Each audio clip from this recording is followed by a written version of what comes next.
Hello, everybody. Welcome into the Basketball Bulletin. My name's Trevor Lane. Game one of the NBA Finals in the books. And oh my God, I mean, could you ask for anything more than that finish? Where's everybody who was saying that this was going to be boring? The ratings are going to be awful. This is going to suck. Indy versus OKC. Who cares in the NBA Finals? Nope, the Pacers did what the Pacers do. And once again, insane, thrilling, exciting, fun comeback win for the Pacers. They led for 0.3 seconds of this entire game, and they steal game one. They steal home court from the Oklahoma City Thunder. You know, this was the hope.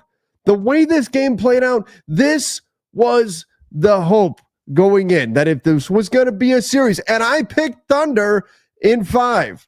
And I may still be right, but this was how the Pacers were going to need to win. They were once again going to get that Super Mario Brothers superstar, and they were going to go invincible mode, and down the stretch, they were going to make the big shots, and they were going to cause the Thunder to think. They were going to cause the Thunder to get a little bit nervous. They're going to miss shots just a little bit off, because those nerves were going to kick in. The fourth quarter woes that we saw from the Thunder in the previous series against Denver, those were going to become a thing again, and the Pacers were going to manage to get a win. And lo and behold, that's exactly what we got. That's exactly what we got. They led for 0.3 seconds, and who else but Tyrese Halliburton? You know what, though? Give credit to Andrew Nembhard. That was mostly his fourth quarter. He managed to handle the ball most of the time, did a great job out there.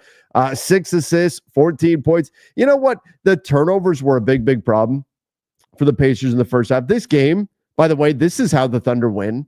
When you look at how this game ultimately played out, when you look at the turnovers, they tend to enjoy a very massive turnover discrepancy. That's not necessarily a Thunder Pacers matchup thing. That's a Thunder versus everybody matchup thing. The Thunder do a great job forcing turnovers while not turning the ball over very often themselves. And you look at this game, you look what wound up happening.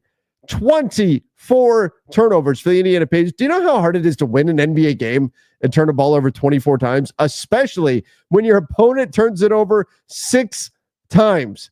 98 shot attempts for the Thunder compared to 82 for the Pacers, and the Pacers won. How did they do it? Well, the Thunder, they shot abnormally poorly, 39.8% from the field. And I'll tell you what, the fourth quarter of that game, it was everything that I've been wanting to see NBA teams do in the fourth quarter of a game. It was everything that I've been wanting to see NBA teams do in the fourth quarter of a game in terms of not devolving into ISO ball. I thought the Thunder did a great job driving and kicking and continuing to run their offense. Both teams really did. They ran their offense down the stretch until they didn't. Until the last few possessions, SGA finally said, screw it, I'm taking this possession myself because nobody else is scoring. Everybody else looks a little bit nervous. And then he missed 2. The MVP missed shots, and the Pacers, they just ain't gonna. They just aren't going to miss shots. They're going to hit the big shots. They're going to test your guts. They're going to test your ability to come through in the clutch. When the pressure's on, the Pacers are going to test your ability to execute. And you know, if you're a Thunder player late in the game, you know if you miss a shot, they're coming down the other way and they're scoring on you.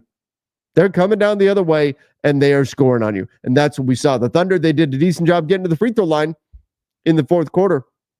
But it was the Pacers who executed, who found good shots, who stopped turning the ball over in the second half. They had 19 turnovers in the first half, finished the game with 24. That was key to their comeback. All the attention is going to be on Tyrese Halliburton for hitting that shot. 6 of 13 shooting, 10 boards for Halliburton. Good Lord. 6 assists, 14 points. But again, let's give credit to Andrew Nembhard. He handled the ball quite a bit, and I thought he did a phenomenal job defensively in the fourth quarter as well. And the Thunder ultimately broke first. They went away from what they are first, and it took all the way through to the final few possessions of the fourth. SGA finally said, I'm going to go. I'm going to do my own thing. I'm the MVP. I'm going to score. And he didn't do it. He didn't do it. And his teammates started missing shots late in the fourth quarter. And the Pacers steal game one. Let's go.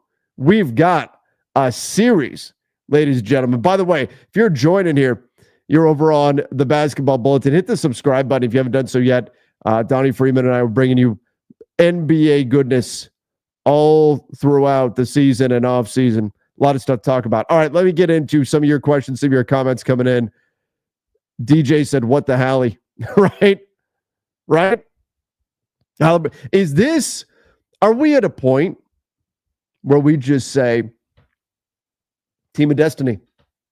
Team of destiny, because this is not the first, this is not the second, not the third. This is the fourth time at least. I think they're 5-3, the Pacers are, in games where they're trailing by 15 points or more. Like, that in and of itself is absurd. Yeah, they're 5-3 in these playoffs. So it's 5 times now. In these playoffs, the Pacers 5-3 in games when they were down by 15 or more. I threw out there the Undertaker gif. My goodness. I mean, is there ever a better example of this? This right here. The coffin is about to be closed. Yokozuna gonna seal the fate of the Undertaker. The Undertaker says, not so fast. Rising from the grave there, from the coffin to choke Yokozuna. That's the Pacers. You think they're dead. You think they're buried. They go full Lazarus mode and they come back. Unbelievable. I mean, all you can do if you're an opposing team is just shake your head. I mean, it's got to be at this point a mental thing for Pacers opponents. You've got to be wondering, oh my God, what do we have? This team won't stay dead. What do we have to do? We just led the entire game. The entire game we led. And somehow we lost? How? How is this possible? And again, for a Thunder team who we've seen get nervous, get the butterflies in fourth quarters, this is the concern. This is the concern because the Pacers, they're the damn Terminators. They don't stop coming. They just keep going. They keep moving forward. They walk you down, and that's exactly what the Pacers did tonight. And part of it is Halliburton. Ready Player One said being called overrated is the best thing to happen to Hallie this season. Yeah, exactly. I mean, hey, we talk about the Michael Jordan, the gift, and I took that personally. Tyrese Halliburton, that man took it personally, getting called overrated. Pacers fans got to be excited, got to be happy that they went ahead and called him overrated. Been clutch all playoffs long. Yes, he absolutely has. He's been absolutely incredible. And yeah, took Halliburton off the ball to preserve him to close. Yep. And that's where having a team like this that has the kind of versatility. Oh, we don't want to completely burn out Halliburton. Okay. Nembhard, here you go. You handle the ball. That's why in today's NBA, in the modern NBA game, it's so important to have well-rounded players, to have guys who can do a little bit of everything. And again, I'm saying give credit to Andrew Nembhard. You look at his stat line and you go, oh, 4 of 11, not great. 14 points, it's okay. 14 and 6, not a bad night. It's okay. But he really stepped up in the fourth quarter. He handled the basketball a lot. It's why you can't have guys who have defensive deficiencies. You can't have guys who can't create. You need well-rounded basketball players. You need guys who can defend. You need guys who can shoot. You need guys who can create. Everybody has to be able to do a little bit of everything in order for a team to win games. And that's what the Pacers have. Now, the Thunder have that too. But that's what the modern NBA is all about. You can't have weaknesses. Can't have weaknesses or they're going to get exploited. Now, to a degree, right? I mean, is Miles Turner going to handle the ball up top and create out of the pick and roll? No, not everybody is truly as well-rounded of a player as you'd maybe ideally like to see, but you need multiple guys who can create offense for you on that end of the floor. You need multiple players who can handle the ball and in a pinch be a decision maker and be trusted to make the right decisions time and time and time again. And you need guys who are not going to just get picked on over and over and over again defensively. That's what you also need in order to win games at the NBA level. And maybe that doesn't sound great for my Los Angeles Lakers when they've got multiple guys that get picked on defensively across their team. They've got a lot of guys that are not well-rounded, that are not able to defend and execute on the offensive end. Instead, they've got a lot of one-way players. But that's the modern NBA. That's the modern NBA. It's the NBA that my Lakers ushered in during the 2020 season when you saw so many great defensive players. But I think the evolution of the game that we're seeing now is now it's not just that everybody's got to be a positive defensive player. It's that you have to have multiple players who can handle the ball and attack. So when a defense throws everything at one guy to try to stop that player from being such a threat, you can do other things. You have other players who can step up and take advantage of that overload that defenses are throwing at a particular player. And I thought the Pacers did a really, really nice job with that in this game. They executed in the fourth quarter and they got it done. We want to talk about free throws with the Thunder. They did lead the way in free throw attempts, but not in a huge way. 24-21 in free throw attempts. SGA, some people call them FTA, 7 of 8 from the free throw line. And look, I thought the Thunder a couple of times late.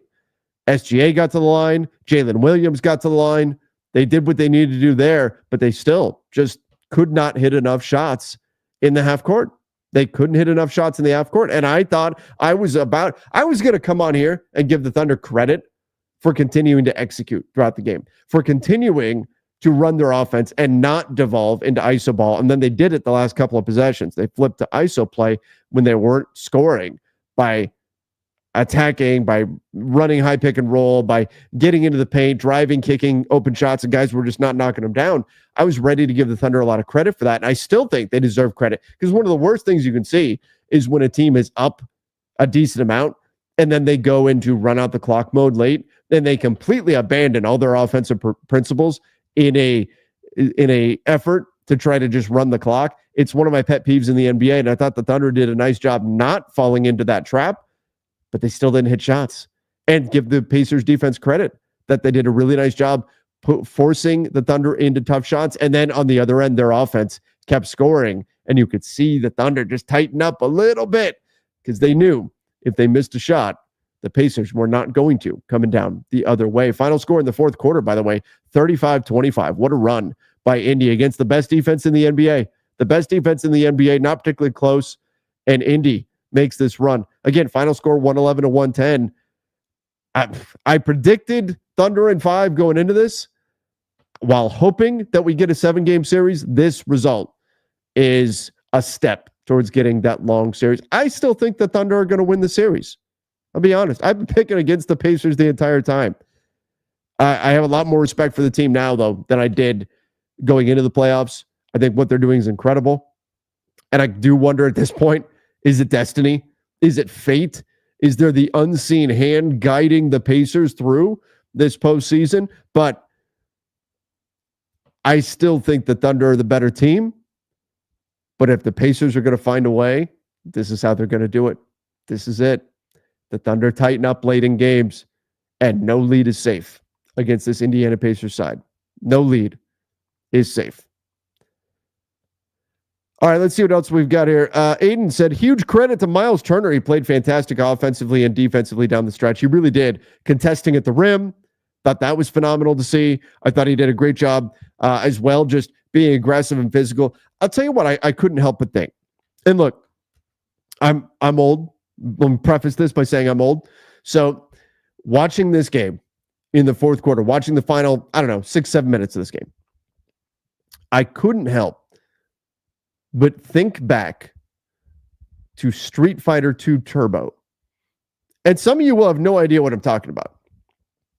But watching the way these two teams they held down the turbo button. They were executing so quickly. I thought, this is it. This is the new NBA. This is the modern NBA. They were the reads, the processing from both offenses so fast, just in an instant. We're talking about going on autopilot, right? We're talking about not even thinking when your offense is executing out there. Well, this guy cut here, so that means I need to pass here in order to open this up. No, autopilot reaction. We're talking about just reaction decision making because it's been drilled into their heads so many times. It's like we were watching a game on fast forward. It's like the original Street Fighter, and then you go play Street Fighter 2 Turbo, and it all moves so much faster. These two teams were moving so quickly, and particularly the decision-making. It stood out, jumped off the screen, how quickly these two teams were processing what the opposing defense was throwing at them and creating shots out of it.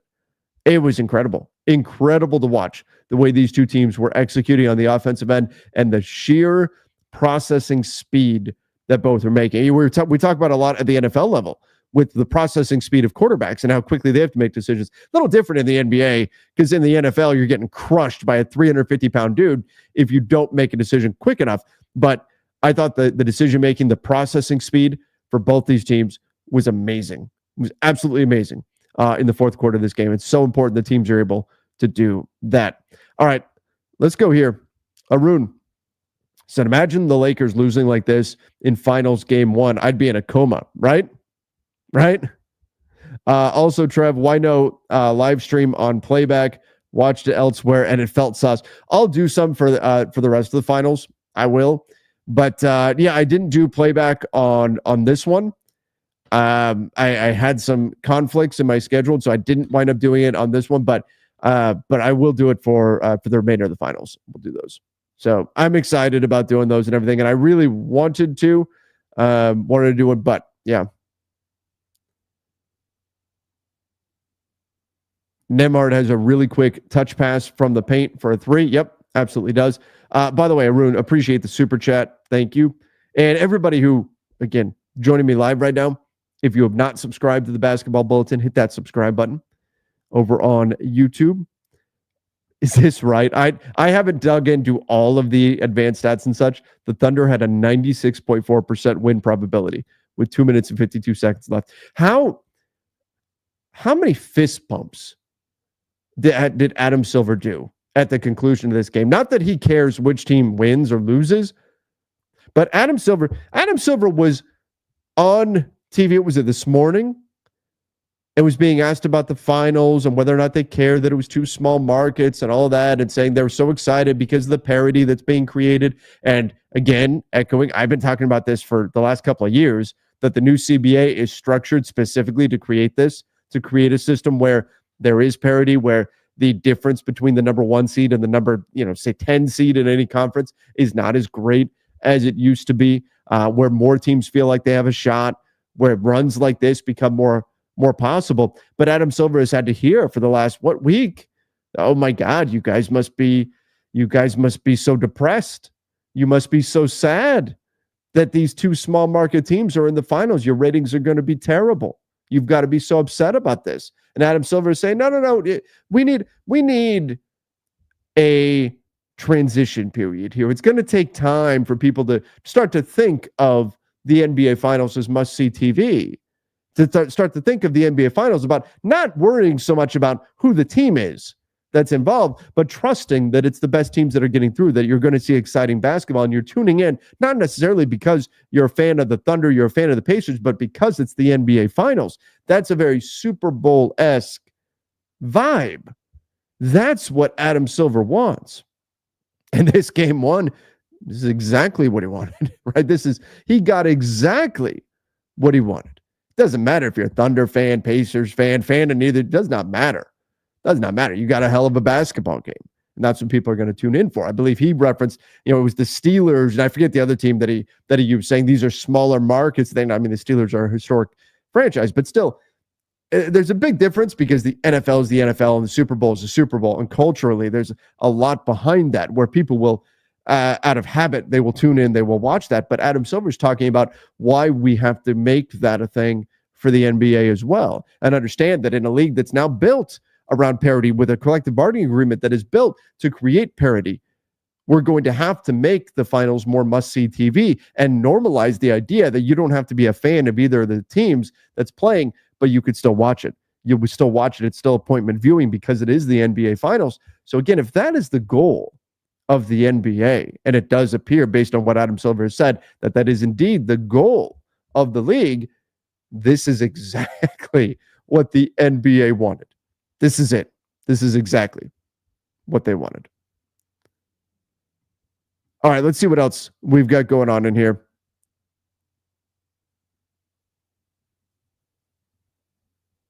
The Pacers just lost me some cash, but it was so fun. I just don't care. You know, I talked about it a little bit over on Lakers Nation with Luca Rosano and Ryan Ward. What was it, night before last? They were talking about. I mean, I don't do a whole lot of like sports betting or whatever myself, though I understand that world. But they were talking about like, hey, there may be an opportunity here with the Pacers. Like, if you're putting some money on the Pacers because they're such a heavy underdog in this series, and rightfully so, all the advanced metrics say the Thunder should win this series. But if the Pacers are win a game or two here, like it could become something. The potential is there for an upset. So the Pacers lost me some cash. Well, apologies to that. For the Pacers losing some cash. I thought the Thunder were, last I looked, I want to say they were a double-digit favorite. It was 10, I think, maybe 10 and a half. The Thunder were the favorite, heavy favorite going into game one. So yeah, if you were on the side of the Thunder there, not a great outcome for you, but man, what a great outcome for the game. What a great outcome for the game. Choco Thunder said, click like and subscribe, guys. Yes, please. Yes, please. Click that like button. Let's get a like spike and subscribe to this channel. Choklahoma. I haven't heard that one before. That's a pretty good one, though. Choklahoma, the series is done. See, I disagree. The series isn't done. That's just hyperbole kicking in there, right? That's exaggeration. This series is not done. You're telling me that the Thunder can't shoot better than 40% from the field? That's, if you're the Thunder right now, you're looking at this and going, damn, we shot 40% from the field. Like, this game played out essentially the way the Thunder needed it to when you look at the turnover battle. This game played out exactly how the Thunder would want it to if they were going to win the game, with the exception of the shot making late in the fourth quarter. They won the turnover battle handily. To get 25-7 was the total turnover battle. Now, what I think is crazy, this number right here. The Thunder turned it over 7 times and gave up 4 points on those 7 turnovers. Meanwhile, the Pacers turned it over 25 times and only gave up 11 points off those turnovers. That's absurd. That's insane. That's insane. To not even generate a half a point per turnover? For one, that's a credit to the Pacers and their unwillingness to tap out, to give in when they turn the ball over. But that's also a terrible job by OKC. And again, that probably goes back to their overall shooting numbers, 40%, 39.8% from the field. But that's insane. To get 25 turnovers, the Thunder forced 25 turnovers and they only score 11 points off of them. You're not even generating 1 point per possession off of those turnovers. Whew.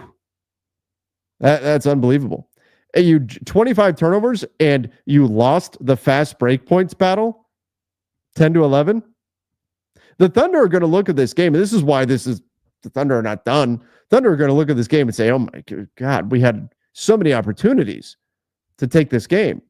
So many opportunities. Incredible.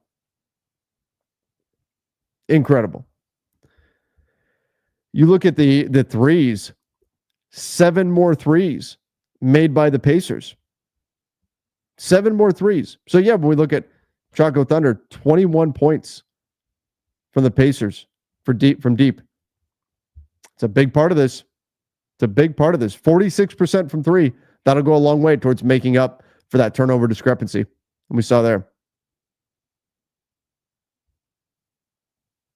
Marlon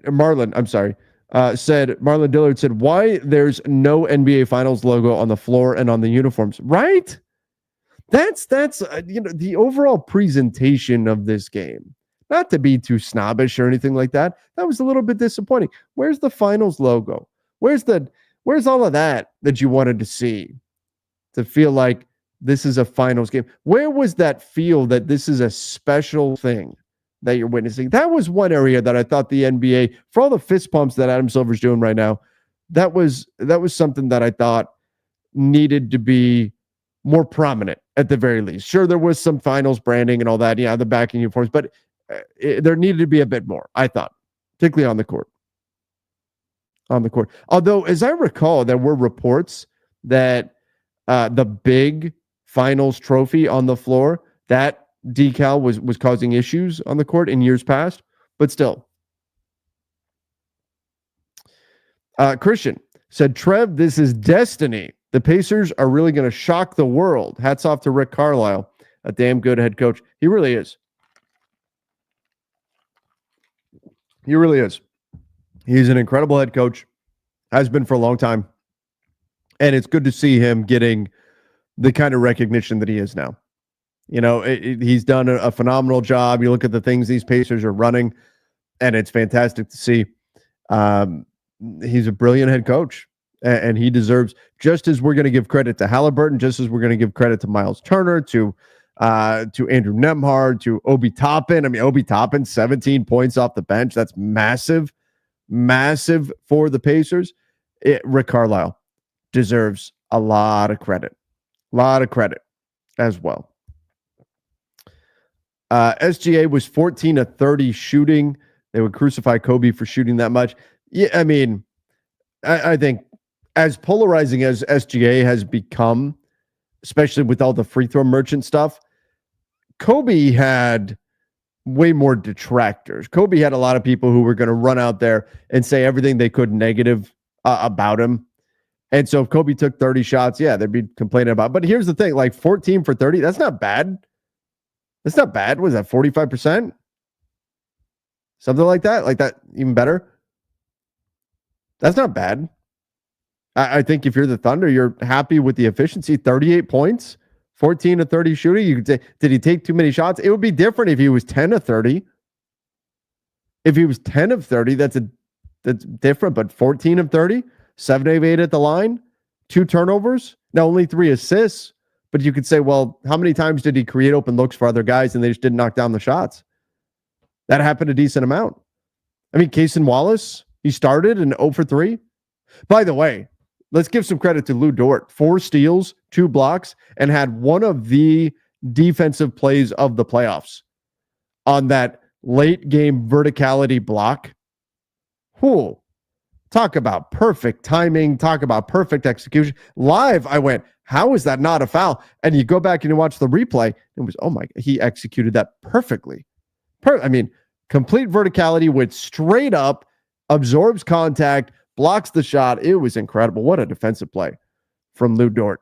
He was 5 of 9 from deep, but too many times you saw SGA get into the paint, kick out, and his teammate just missed the shot. Can't get assists if guys aren't hitting shots. 1 of 4 for Jalen Williams, 1 of 4 for Alex Caruso, and I thought Caruso made some incredible plays as well. You look at 6 stocks for Lou Dort and 5 stocks off the bench for Alex Caruso. What a performance from him. Former Laker. He was great. But the shooting efficiency from deep, not quite there. Not quite there. Miles Turner, Keon said Miles Turner could get over $30 million on his next contract, and the Pacers are definitely not sending him away. 5 offensive rebounds. Oh, for sure. Yeah, I mean, look, there's 2 things that we have to remember with Miles Turner. 2 things. And number 1 is that, yes, he's having this great playoff run, and he's really showing his value. His ability to space the floor matters a ton to this Pacers team. 2 of 5, 40% from deep. 9 rebounds, 5 of them on the offensive end. He did have 6 turnovers. That hurts a little bit, but 3 blocks, 5 offensive rebounds, 15 points. Hell of a performance.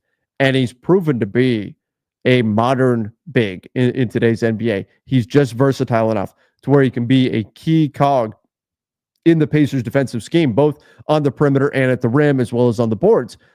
And so, because of all of that value that he's showing, number one, he's going to get paid. But number two, there's not, and maybe this changes now with this run the Pacers are on, but Indiana is historically not a place that a lot of players are trying to get to. Not a lot of players are saying, I'm taking my talents to Pawnee. Not happening. Players want to go to Miami. They want to go to South Beach. Players want to go to LA. Players want to go to New York. Maybe some want to go to Chicago. Understandable. Miles Turner has for a long time talked about how much he loves being a Pacer, how much he loves Indiana. And so not only do you have the success we're seeing from Miles Turner on the floor, but Miles Turner genuinely seems to enjoy being a Pacer. So replacing him, it's not like there's a long line of players knocking on that door saying, I want to go to Indiana. So if the Pacers were to lose him, replacing him is not an easy thing. And so that's the other thing we have to remember here. I believe he's going to get paid by the Pacers, and rightfully so. But I also think part of the reason why, if you're the Pacers, you cannot let him go is because he wants to be there. And you can't say that about as many guys as you can for some other destinations. Look, big market, small market, all of that, as much as the NBA does, and Adam Silver talked about this today, as much as the NBA does to try to diminish the advantages of big market clubs, there will always be an advantage that comes inherently with geography. Always. If you love the ocean, if you love the beach, I mean, Luka Doncic talked about it when he became a Laker. One of the things he loves the ocean. Doesn't know a whole lot about living in LA, but he knows they've got the ocean. So he's excited about that. If you love the beach, you love warm weather, you're not going to Toronto. You're not going to Minnesota. You're not going to these cold weather cities. There's always going to be an inherent advantage with these teams who live in environments that are a little bit more welcoming, let's say, during the wintertime. And the NBA is largely a winter sport. Now, here we are in June, but that's going to matter. And so there will always be an inherent advantage from those teams that have the warm weather locations. So finding guys that say, yeah, sign me up for Indiana in January. That's what I want. There's not a lot. There's not a lot. And so I don't, from the Lakers fan in me says, man, wouldn't Miles Turner be perfect? We've been talking about Miles Turner for years. They could have had Miles Turner. The Lakers could have a couple of years ago. They had given up 2 first-round picks and Russell Westbrook. They would have had Miles Turner and Buddy Hield. That was on the table. That was there for the Lakers to take a couple of years ago, heading into the season. They ended up going into the season and then doing the D'Angelo Russell, Jared Vanderbilt, Malik Beasley deal instead. But I think the Pacers hang on to Miles Turner. I don't think they let him go for all the reasons I just talked about. They're going to hang on to him. And we're starting to get word that the Pacers, they're willing to pay the luxury tax now on this team. They're willing to go above that first tier apron. They're willing to spend a little bit more. They're going to open up the purse strings a little bit, loosen them up just a little bit. And it makes sense when you're this team. All right.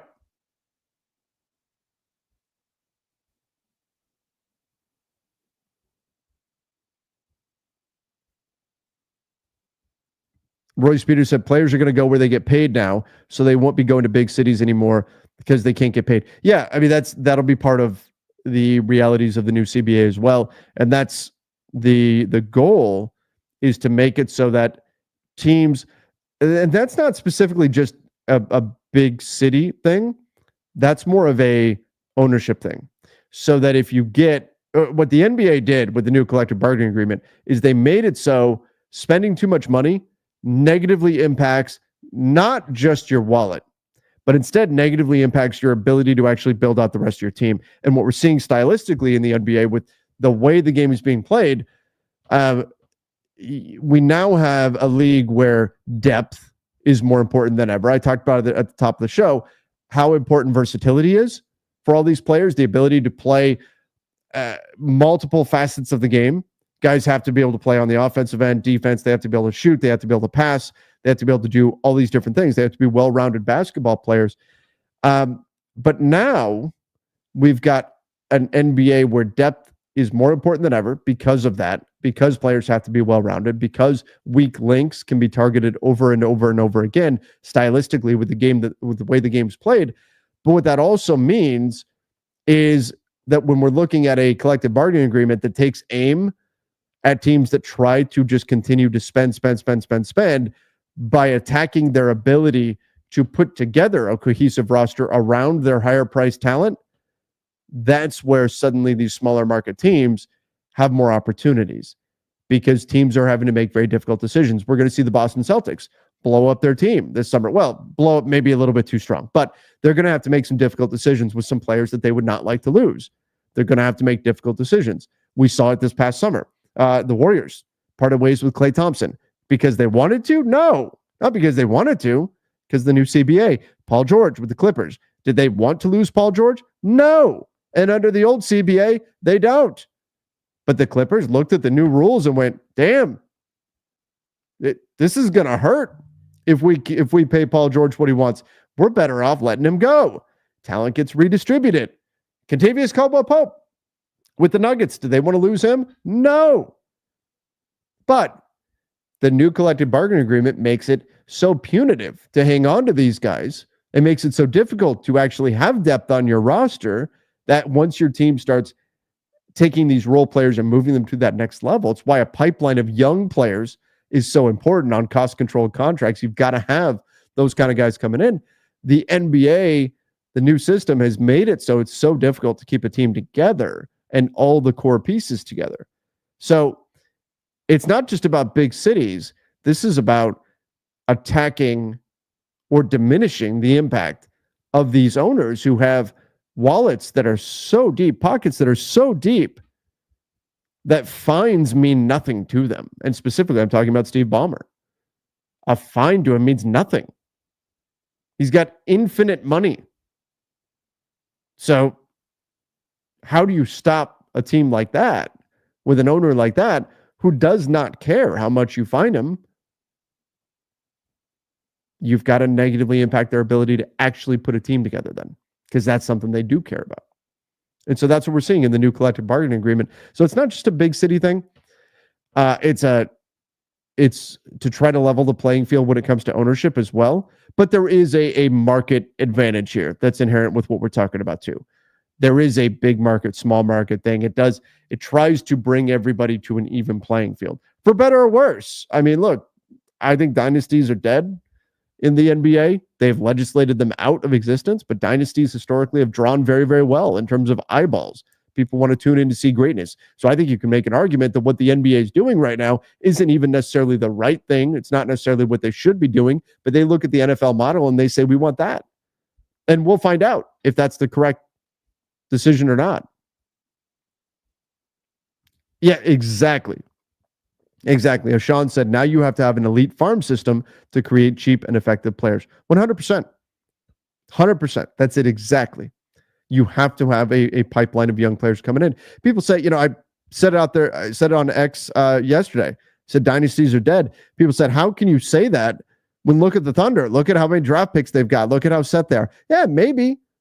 They might be able to win multiple championships, but every champion we've said, this is it. This team's going to go on a run. This team's going to win a bunch in a row. Why do we say that? Because that's what we remember historically. Because that's what we remember. That's what we know the NBA for. You get a team that's good, that's it. It's going to be this team's era, right? That's what we say. There's been 7 straight years of a new champion each year. 7 straight now. And you look at the Thunder and you say, well, why, the Thunder, they're going to be this next great dynasty. Well, look, they're going to start getting more expensive, though. Look what's going to happen here. Now, we look at their first apron space. They still have room, right? Next season, they've still got a lot of guys under contract, but whoops, Chet Holmgren's. Now, next season, again, they're still in great shape. Chet Holmgren's going to have to get paid. Jalen Williams is going to have to get paid. Guess what? Those are two probably max guys that you're adding to your salaries. Now, they were smart. Don't get me wrong. The Thunder are smart. They've structured things extremely well. Lou Dort, team option. Isaiah Hartenstein, team option. Kenrich Williams, team option. Cason Wallace is on his rookie contract, team option. Nikola Topic. Oh, yeah, don't forget. The Thunder have Nikola Topic, too. He hasn't played this season due to injury. They got him in the draft last year, lottery pick. And, yeah, they haven't even had him yet. The Thunder have had so many picks that they've actually missed on some decisions, like really badly, and nobody remembers it because they've had so many picks that it doesn't matter. Like they drafted Alperen Sengun and traded that pick away. Whoops. Doesn't matter because they've had so many draft picks. But they have done what they can to mitigate that future where suddenly they have to have now 3 max guys on their salaries. You're going to have SGA at $40 million that season. He's going to be due for an extension. They're going to have to pay him. Chet Holmgren's going to get paid. Jalen Williams is going to get paid. And then maybe you have to make some tough decisions, right? Cason Wallace is going to have to get paid in 2 seasons after the conclusion of this one. Maybe you have to make some tough decisions at that point. Maybe you have to trade away Isaiah Joe. Maybe you have to trade away some of your depth. We'll see. But when you're successful, guys get paid. And then that's going to force, under the new collective bargaining agreement, some difficult decisions. And that's coming for the Thunder too. That's coming for the Thunder. Next season, they're still in really good shape. But after that, they're going to have 3 players on max contracts. And there's probably going to be some difficult decisions they're going to have to make. It's going to be tough to bring back all of Hartenstein, Lou Dort, Kenrich Williams, Cason Wallace, all these guys, in addition to having Chet on a max, in addition to having Jalen Williams on a max, in addition to having SGA on a max. That's going to be challenging for them. And that's the new system.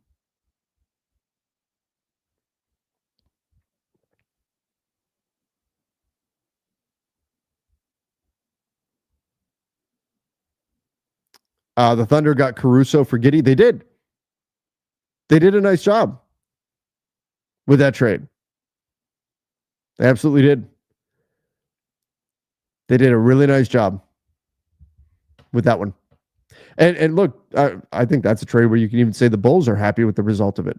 But I thought Alex Caruso has done some things that has really helped the Thunder, helped them win games right now. And that's part of it too. You know, you worry about timeline. We worry about timeline too much. We worry about getting all these guys on the same timeline. If you have an opportunity to win, go win. It's one of the lessons that I think we've seen in the NBA for a while now.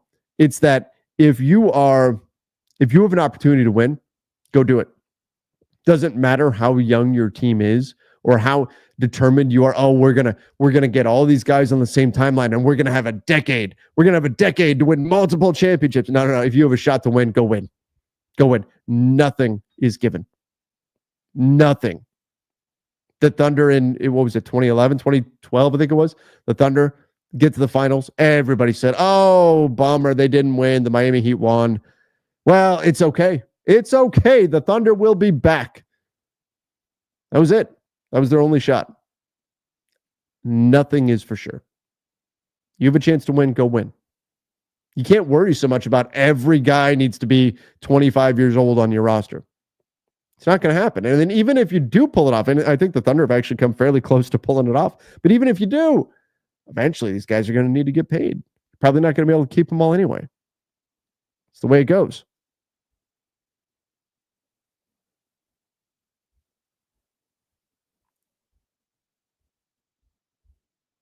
How much star power do the Thunder really have? I mean, SGA, obviously. He's the MVP. And I do think that Jalen Williams and Chet do have some star power there.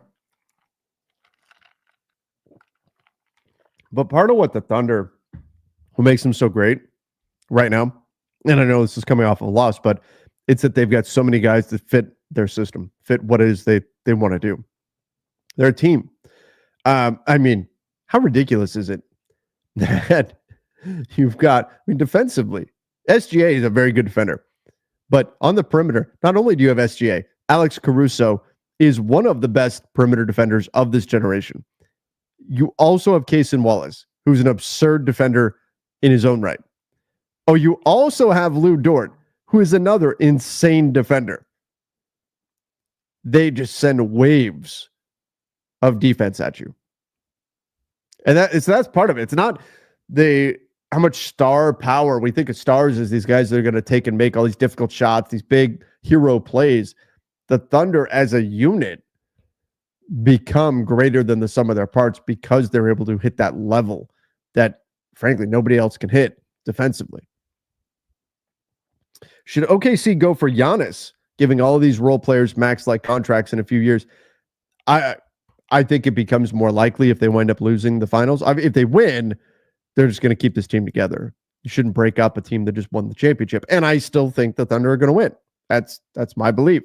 But if they lose, it becomes more possible. It's more of a Golden State with Kevin Durant situation, right? Where Golden State losing in the finals that year, the 3-1 comeback for Miami, that's what, for Cleveland, that's what ultimately paved the way for Kevin Durant to go to the Golden State Warriors. Now, that was a very different situation. We're not talking about a trade necessarily here, but this is it. Going after Giannis becomes more possible. And I know we think of the Thunder as they have all the picks. They have a lot of picks. They don't have a lot of high value picks. But if they were to lose, if the Pacers win the whole thing, sure, they probably kick the tie. I mean, look, reality is 29 teams are going to call on Giannis if indeed Giannis is available out there on the market. The Thunder probably become a more interested buyer in that situation if they don't win the championship this year. The Clippers watching SGA in the finals, man. I mean, this is what's crazy. This is two teams that were created by Paul George trades. That's what we're looking at. Two teams that were created by Paul George trades. Now, the Pacers had another step where they traded Sabonis to get Halliburton, but still, two teams that were created by trading away Paul George. And they're in the finals. And if you're the Clippers, look, hindsight's 2020. If you're the Clippers, you have to remember, they got Paul George and Kawhi. That's the way the Clippers looked at it. Why the Clippers gave up so many picks, plus SGA, to get Paul George is not, they were not just getting Paul George. They got Kawhi as well. And part of that is they also kept Kawhi away from the Lakers. They don't do that. I mean, this was very well reported at the time. They don't do that trade. Kawhi goes to the Lakers. And so not for the Clippers, the math was not just we're giving up 5 picks to get Paul George. It was we're giving up 5 picks to get Paul George and Kawhi Leonard and keep Kawhi Leonard away from the Lakers. That mattered. So that was the dynamic of that trade for the Clippers. But hindsight being 2020, looking back, yeah, crazy. At the very least, what they got, Jalen Williams was one of the draft picks that they got from the Clippers. SGA is now the MVP. So you got an all-star and an MVP for Paul George, plus all these other picks that they've got, plus other picks. It's ended up being one of the most lopsided trades in NBA history. What did the Clippers get out of Paul George? Nothing. Didn't go anywhere. Never won the whole thing. Had the potential to. Never did it.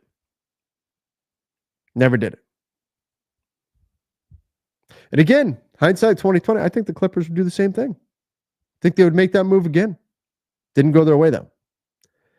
They did not make that finals run. They did not win a championship. Spent a whole lot of time injured and never really lived up to their potential. I thought they had a real shot in 2020. And then they blew a 3-1 series lead to the Denver Nuggets. And that was that. Again, it's why you can't take anything for granted. You can't say, oh, this team's going to be good for years. You just never know. Yeah, you got one conference finals appearance. That's it. Paul George is the Kevin Bacon of the NBA. 6 degrees of Paul George.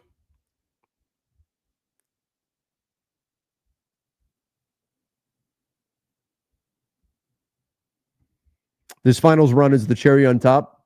It's not the most lopsided trade ever, but it's up there. What is the most lopsided trade ever? What is it? Because it definitely has to be up there. I mean, an MVP and an all-star for Paul George. Now, again, that wasn't the math for the Clippers, but still. And there were other pieces, again, that they got, too, in that. And I have to, you can find the list of everything they really got out of that. Gobert trade? I don't know. I don't know that Minnesota is regretting that so much. Gobert was one, though. What about draft day? Dirk Nowitzki for tractor trailer. If you remember that. The Wilt trade to the Lakers. Yep. There's another good one. The Lakers got James Worthy. Got the pick that became James Worthy, the number one pick in a trade with the Cleveland Cavaliers with Ted Stepien. Part of the reason why the Stepien rule exists today is that one. The Drew Holiday for Dame trade. Yeah. The Bucks accidentally gave the Celtics a title. The Bucks trading Drew Holiday to the Blazers for Dame. I do wonder, had the Bucks known for sure that the Blazers were going to send Drew Holiday back east into the Celtics if they still do the Dame trade? I wonder if they would have done it. But that's certainly up there. The Pau Gasol trade. Oh, man. Ooh, that was a great day. That was a I remember where I was when trade, when that one went down. Oh, man. People were so mad. People were so mad when that trade went down. Pau Gasol to the Lakers for what? Kwame Brown, Javaris Crittenden, and pieces, right? A draft pick. And I mean, really, though, it wound up, we didn't know it at the time that Marc Gasol was going to be Marc Gasol, right? Ended up being pretty good for the Grizzlies as well because Marc Gasol became a franchise cornerstone for them. But yeah, at the time, that was a steal for the Lakers.